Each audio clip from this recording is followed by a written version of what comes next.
Alrighty guys, this is the last video for Chapter 7, or one of the last videos for Chapter 7. You have Honors Algebra 2. It is 7-7, which is called Base E in Natural Logs.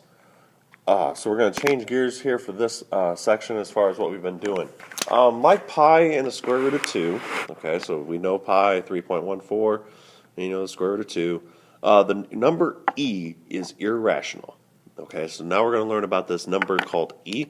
If you look at your calculators, let's see where it's at. You can see it right there.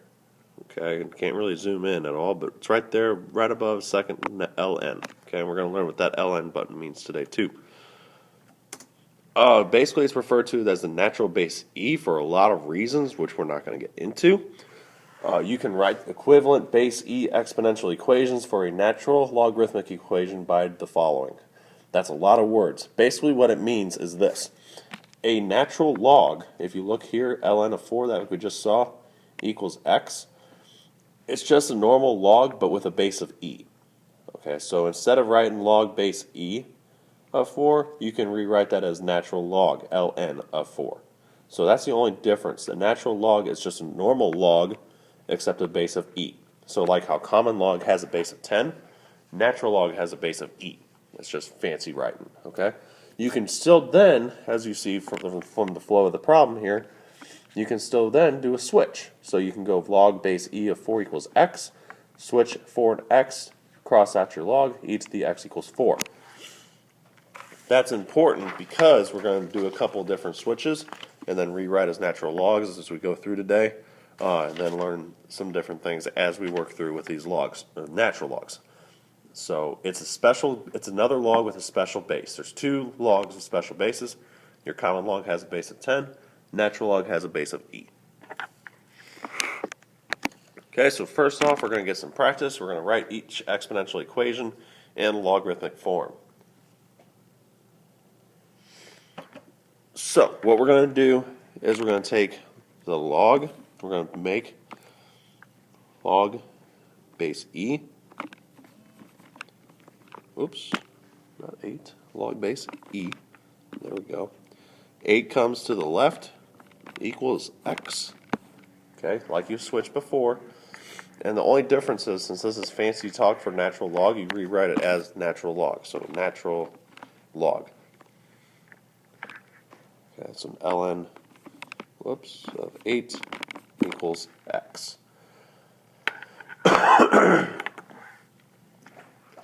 It's ln is your natural log. I know it's backwards. It comes from the old roots of words and stuff like that. So I don't know exactly why. I think it's, if I'm not mistaken, it's supposed to be like log natural or something like that. But I'm not 100% on that, so don't quote me on that one. But it's ln of 8 equals x. So first question today is going to be, you guys rewrite this one. So e to the 5th equals x. Rewrite that into logarithmic form. Okay, so hopefully you have put ln of x equals 5 when that switch happens. So it's the same switch. The only difference is that you're writing log base e instead of leaving it as log base of a number. You're rewriting log base e as ln. All right, so now we're going to go the other way. We're going to do lateral logs into exponential forms. Okay, so to do this, you have to know that natural log has a base of e. So log base e of x is equivalent to 0.77 or approximately 7741. And once you have like that, then you can do your normal switching and drop logs. So you switch x and this decimal, and then you drop your log. So e to the 0.7741 is approximately equal to x.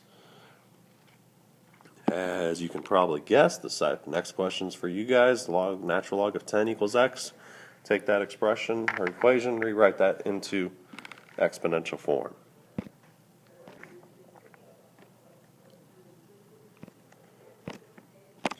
Okay, so hopefully you put down e to the x equals 10, using your caret for your exponent. There we go. That's the word I'm looking for.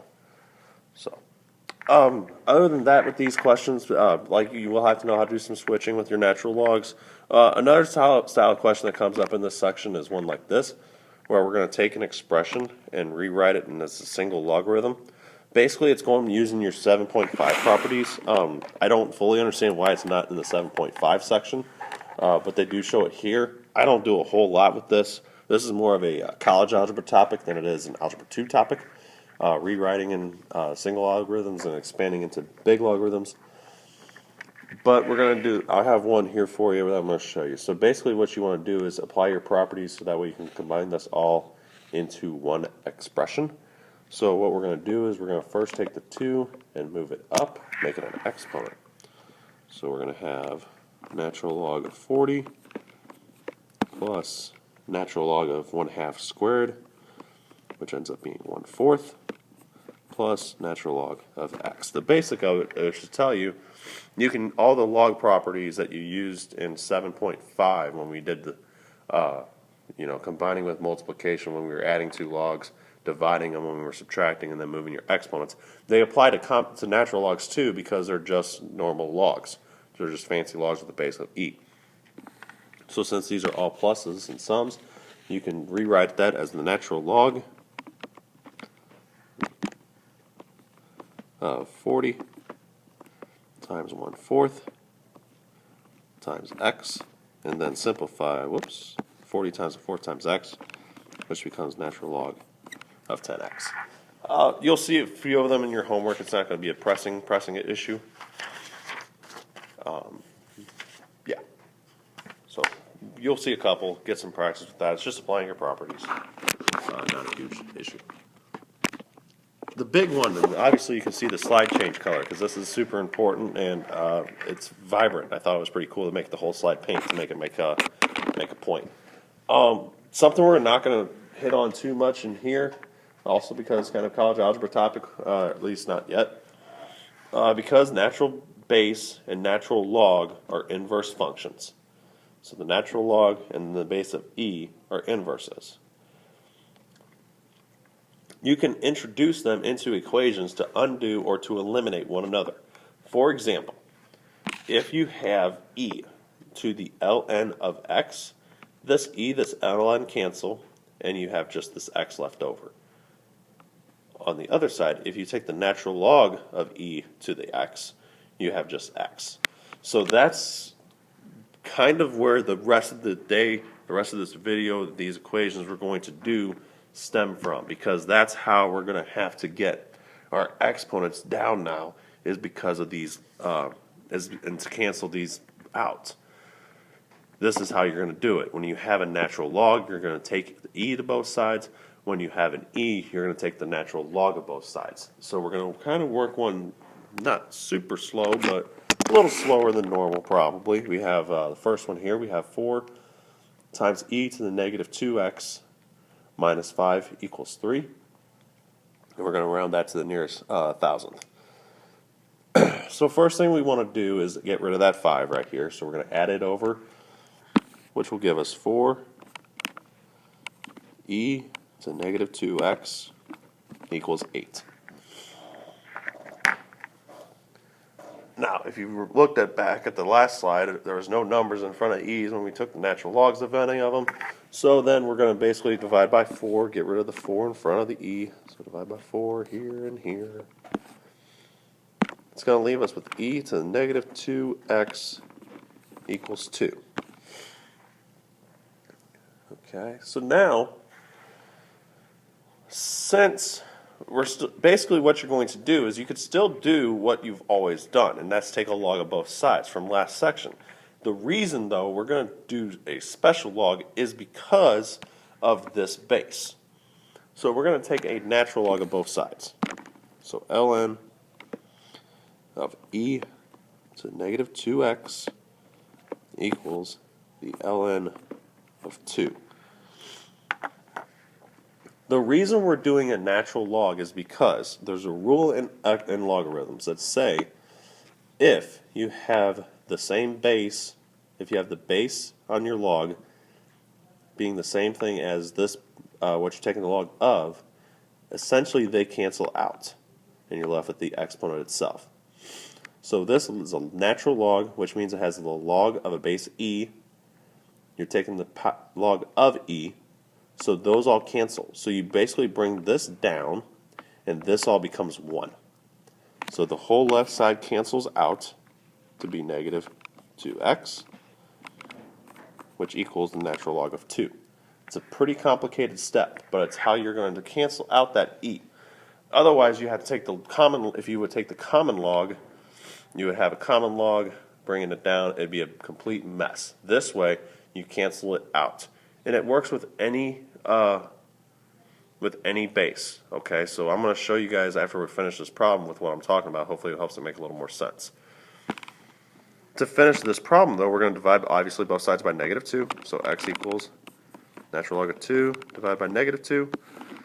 We're going to plug that in our calculator, and hopefully, remember close parentheses on natural log. I'm going to tell you right now it's going to be negative 0.347, and like I showed you where the natural log button is earlier.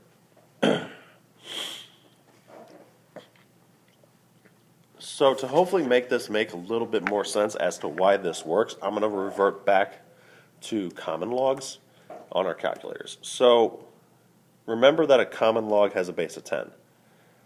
Okay, so I'm going to take the log of 10, and that's going to tell me 1. And now I'm going to go take the log of 100, and it's going to tell me 2. And I'm going to take the log of 1,000, it's going to tell me 3. And those are the 3 I can make fit on the screen, so that's where I'm going to stop. Now, if you think about this, remember this log has a base of 10.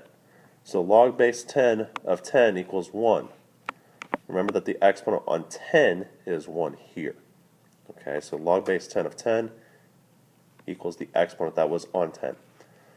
Log base 10 of 100.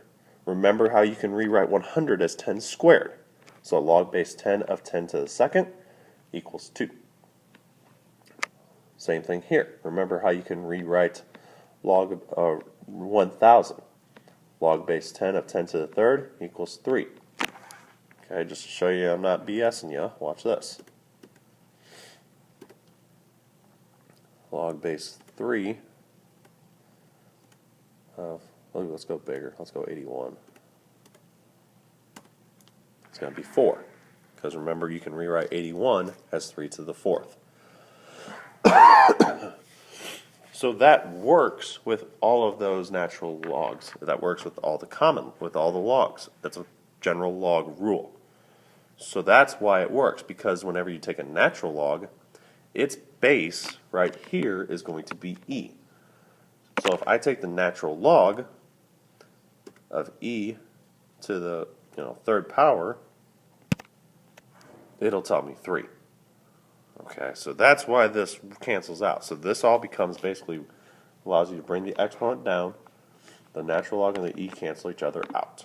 So that's how this works. As you can see, you got a question sneaking up on you real quick. It's going to be your first problem to solve. Let me find custom current slide. There we go. So this one's for you. You have 3 times e to the 4x minus 12 equals 15. Just round to the nearest thousandth.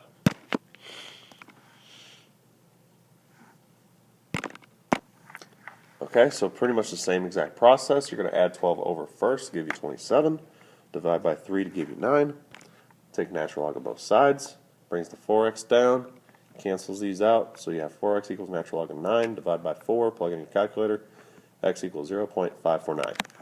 Okay, so hopefully that process is making a little more sense. If it's not, please talk to me in class about it. So now we're going to switch gears, and now we're going to go the other way. I always feel like this way is a little tougher to comprehend.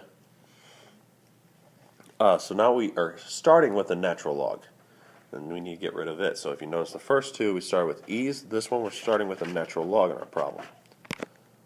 You're going to start this one the same way. You're going to isolate the log, isolate the e. So we're going to divide both sides by 3.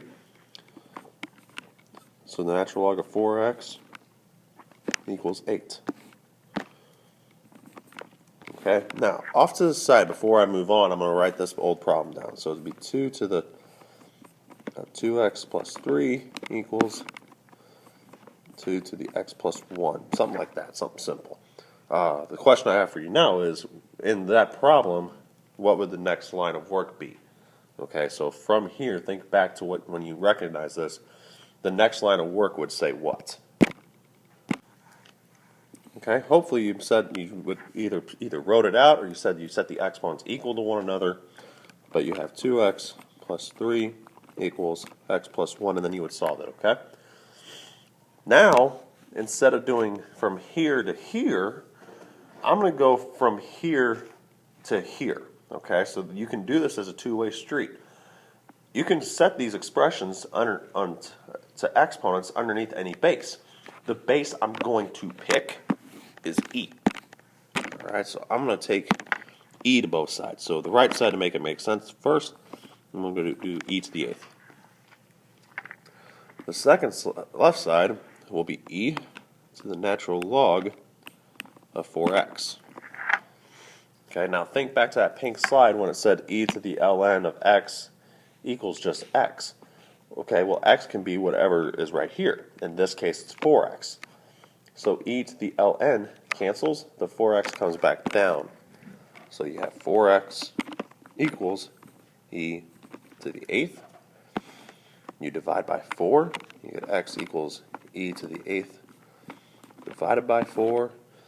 Okay, and just showing your calculator for that one, since I probably haven't really talked about it yet. If you notice, you can go second.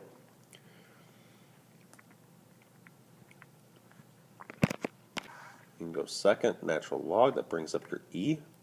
Okay, it puts me right up to the exponent, so e to the 8th. The key part here is, notice how that little flashing arrow stays in my calculator. So I don't want to go divide by 4 right now, because then I'm just going to do e to the 8th divided by 4, and all in the exponent. So it's just going to spit out e to the 4th. Make sure you get yourself out of the exponent by hitting the right arrow one time. So see how now you have a flashing term down here. So now you go divide by 4, hit enter. So there you go. You get 745. 239. The next one is 4, so I think I put 240. 239 would work either way. It says 1,000, so it should probably be 239 on that answer. Okay, so it's same kind of concept as the last one.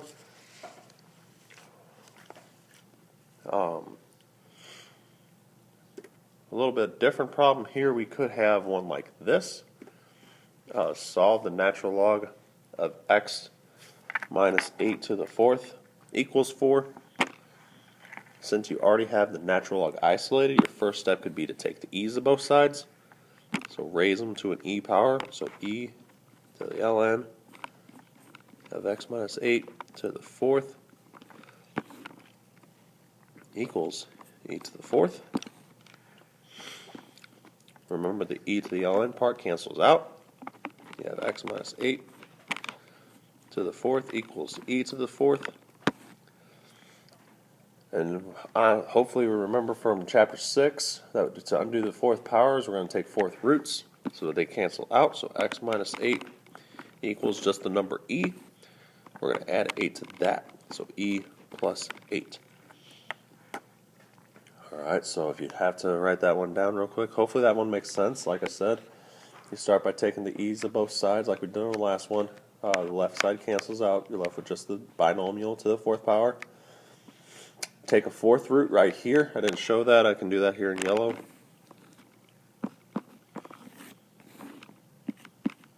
Take a 4th root of both sides. That way the 4th power is canceled. You're left with x minus 8 equals e. Add 8 to both sides, you get e plus 8. Okay, when you do your calculator on this one, gosh, I'm talking fast. Even I recognize that one. Sorry, guys. When you do it this time, make sure when you go get e, because you still have to put it to an exponent, make sure you put it to an exponent of 1. Okay, then plus 8 equals to 10.178. Okay, so it's all working with your calculator. A lot of it is. It's a lot of algebra skills. And making sure that you understand what you're doing whenever you cancel out your logs. It's those 3 main things.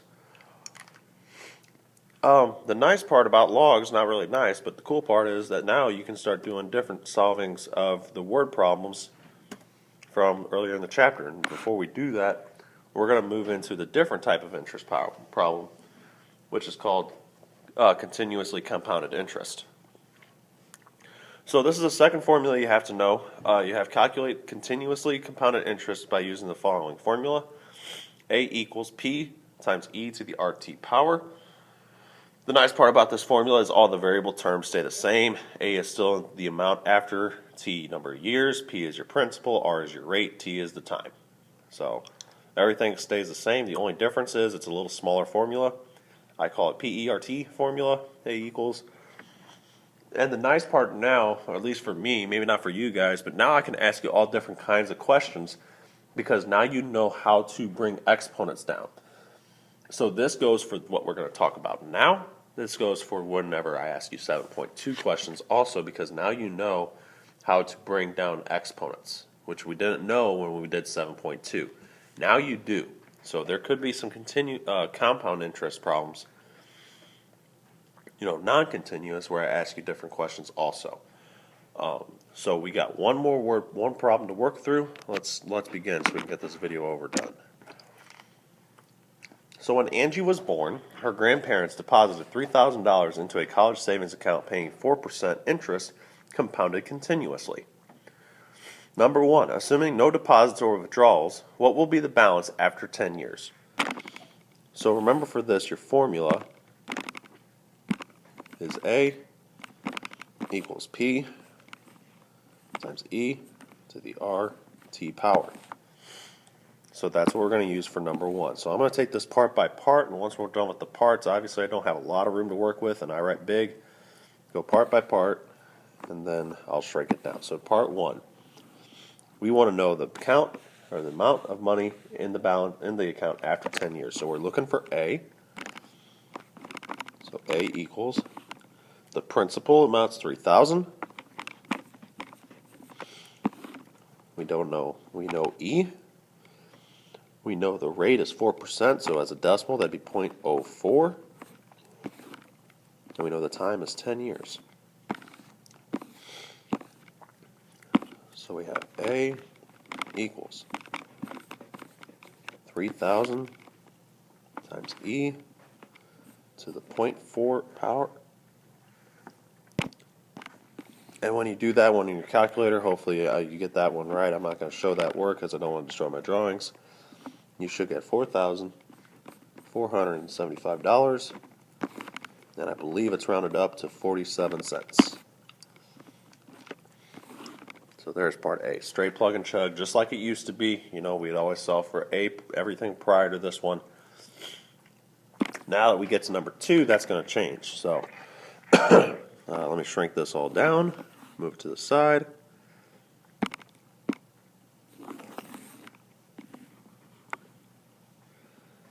That way, if you still need it, it's right there. It's just tiny.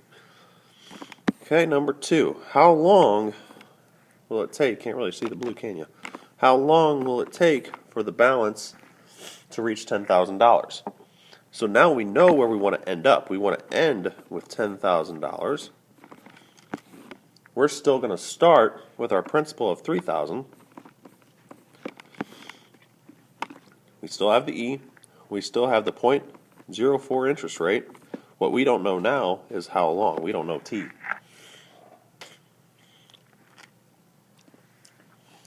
So now you want to do a couple of things. The first thing I would do is get rid of, since this is just a number that times the E, you can divide both sides by 3,000. So that's what I'm going to do, is divide both sides by 3,000. So I'm going to get, because I love fractions, 10/3 equals E to the 0.04 T power.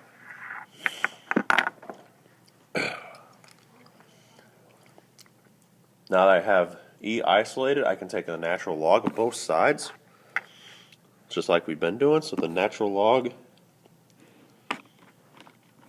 of 10/3 equals, remember the natural log and E cancel, so I'm just going to rewrite it to 0.04 T. And then divide all of that by 0.04. So the natural log, this is important here, so natural log of 10/3, and all of that's divided by 0.04 is equal to t. Then you should get t to roughly be, when you try it in your calculator, I believe it should be 30.099, and since it's a real world problem, you can say about 30 years. Okay, so there's number 2. So you still use the natural log from last time, bring the exponent down, and then solve from there.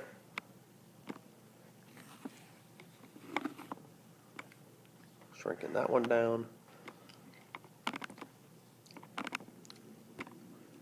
Oh, where did it go? Okay, there it is. So now for number 3, last one. Here we go.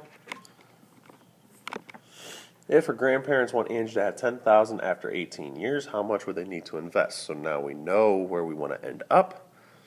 Now we just need to figure out how to get there. This one's easy. Number 2 was the hard one. 3 is somewhat easy too. So we have 10,000 equals, we don't know the principal, but we still know we want the rate of 4% and we want 18 years. All you have to do, evaluate that. So 10,000 equals P to the e power of 0.72. Now remember how e to the 0.72 power is just a number, so we're going to divide both sides by that number. And so we're going to get 10,000 divided by e to the 0.72 is going to equal P, which your last question here is to evaluate that in your calculator. So what is 10,000 divided by e to the 0.72 going to be? Okay, hopefully you put the answer in as $4,867.52. So that would be the principal amount that they need to start with in order to make that happen, that she has $10,000 after 18 years. Okay, it's a lot of information, guys. I know it was a long video. Thanks for sticking with it. As always, if you have questions, talk to me, see me, email me, whatever you want to do. Last assignment for the chapter is going to be page 505, 13 through 18, 34 through 36, 40, and 47. I don't have it wrote down that there's inequalities, but as always, in case there are, make sure you change them inequalities to equal signs.